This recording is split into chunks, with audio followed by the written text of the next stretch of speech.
Shelley, who's next? Our next reader is Danny. Danny!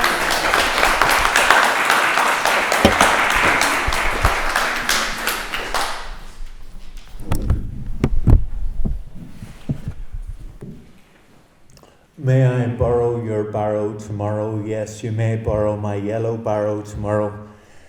That was written in 1965. That is my first poem, and I'm going to attempt to get through 7 decades of my poems in 7 minutes. That's 1960s. 1970s, Sunday morning. The cow in the field chews the grass. She never thinks about going to mass. The little bird sitting high on the birch, he and his friends don't think about church. The wasps in the dustbin devouring the apple, what do they care about going to chapel?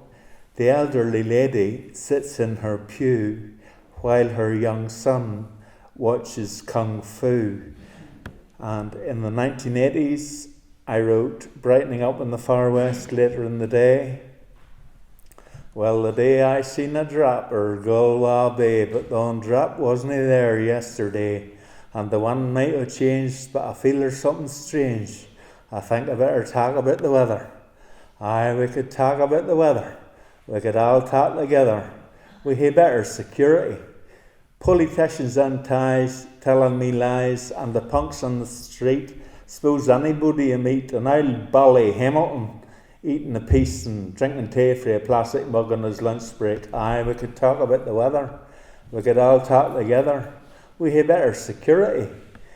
And they say that they're tightening the net, but they haven't caught nobody yet. And the fishes on the sea will always be free, but there's something purple and glowing on my plate. Do you want to hear another? Well, forget about the colour, but there's green, green fields. There's green, green fields. Are you cattle in the shed? Sulphuric acid on your heat as it's seeping through a wee hole in the roof. Could you talk about the weather? Could you all talk together? You say better security. And in the 1990s, I wrote The Fridge is Pregnant, which I released as a 7-inch single, and I was very proud of it at the time. So it requires a bit of audience participation, this. So when I go like this, can you go, the fridge, the fridge? So it's called The Fridge is Pregnant. So can we have a practice go, the fridge, the fridge? That's not bad. We're on a time limit anyway, so I'll get move on. Oh, the fridge is pregnant, it's about to give birth. There's people dying all over the earth. The fridge is a useful tool, and the fridge is far too full. The fridge, the fridge, the fridge, the fridge. I'd love a cucumber sandwich if I could get my mouth around it. I'd eat the hazelnut yogurt if it doesn't dribble down my t-shirt. Oh, the fridge is pregnant, it's about to give birth. There's people dying all over the earth. The fridge has a door that pulls, and the fridge is far too full. The fridge, the fridge, the fridge, the fridge. Without you humming in the kitchen, there's bound to be something missing. It's great in the middle of the night when you shine your white bright light. Oh, the fridge is pregnant, it's about to give birth. There's people dying all over the earth. The fridge keeps my food cool, and the fridge is far too full. The fridge, the fridge, the fridge, the fridge. And in the noughties, I got a pic. Thank you very much for the.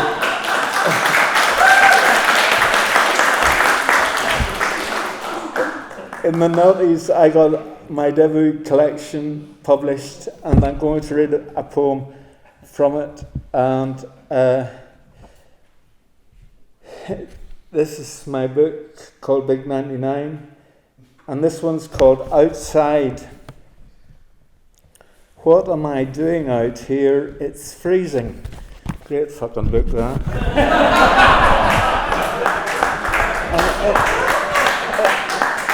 In the teenies or the teeny weenies or whatever they're called, we were all children at heart.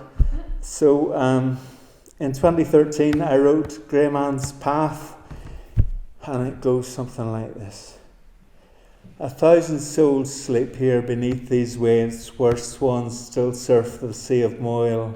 Angry howl surges like an otter's whistle, flutter, flash and shimmer in the night.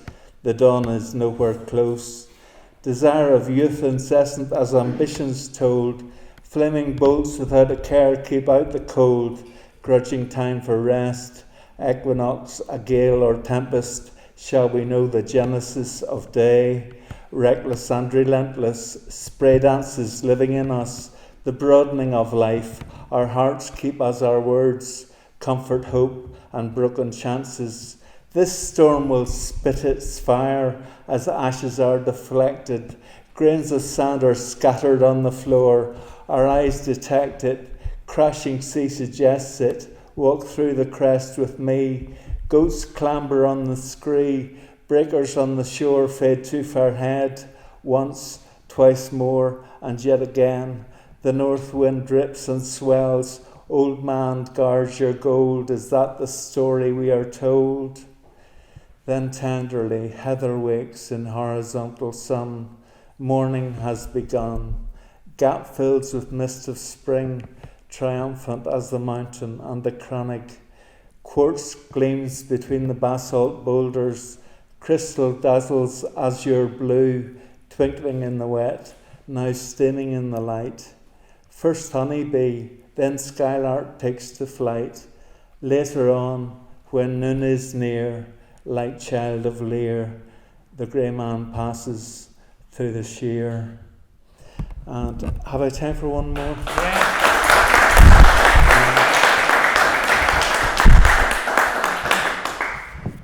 I got this published by Daedalus Press last year, so it's from the 20s. And it's called Tested in the Furnace of a Relationship. It's my attempt at a love poem. On the slope of a stony cliff face of Rathlin Island, there is an old pier where cormorants dry their wings. On days when the water laps gently, you can hear the kelp swish in the salt. Lilliputian shore bristletails are woken by the smell of our trainers as we knot the rope to the half-broke rock. Go back to Dunseverick, get kidnapped by the shrimps in the rock pool we were ordered. At a dip in the slope we stopped climbing, stood a while, whispering into the bristletails' ears, touching them. They didn't want touched. Did they weep on the chipboard of the skipper's worktop? Hello! We shouted at them, and to the heavens we were sent, cheeks blushing. Then we were hauled down until the kettle sang, and we circled the cabin dancing. That's what any boat cabin is for. The cormorants still dried their wings. Gradient too steep for us to climb, but our love for them as constant as the northern star.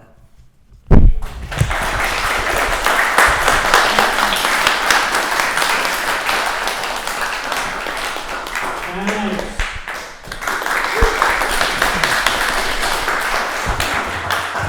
You've brought tears of laughter and joy to me. Thank you, Dan.